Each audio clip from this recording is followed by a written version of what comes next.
Kwere kwa mtoko. I want to see Boko. Jamse. Akufka. Baba. Kufuka na kufenda. Nichiti. Iswaika. Ukaona maita mbili. Makuzi anaka mbili.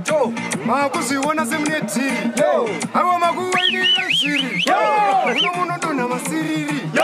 Ana muchitemba mbishiri. Akuti kasasa muchiseva ni chao. Muri anafiri monifiri. Kuda kurebesa shumuromo. Kuda shimutwiri. Abana kusaiza bato. Tishita tumasoja penato. Abanye nato shato. Hawa makukarira mfuto. Auto imimi na kiri. Akuti kasasa muchiseva ni chili. Muri anafiri monifiri. Kuda kurebesa shumuromo. Kuda shimutwiri.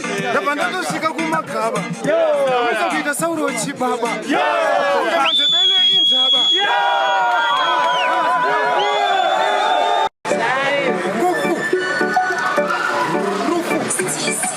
Kwere kwa mtoko. Hawa ndoto tikisa ramboko. Jio ika kwere kwa mtoko.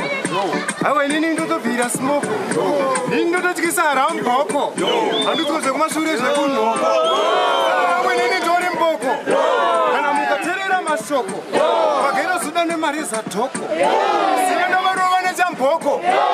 Ndanzira chondo seloko. Nzeka masoja ekuchoko. Tinenge tasvika vesimoko. Koma zinotodiwa nezvimoko.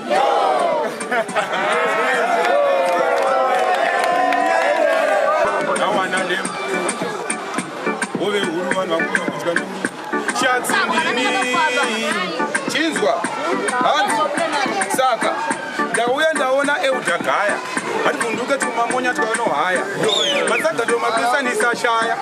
Chaimba vakawanda kunge kwaya. Ona ndine zvimagrasi. Katobva padheni nebhasi. Tiri eudhagitange lazi. Vamwe vati ndakabva kumaprasi. Namufana wangu ane tindi. Ndoda kumupa dhora remindi. Aiwa ndazimbiswa nemahwindi. Tongwe masala tigrineti. Uri kubvira mutombo dhansi. Ndoda kutenda mafanzi. Ndo wakazotipa chansi.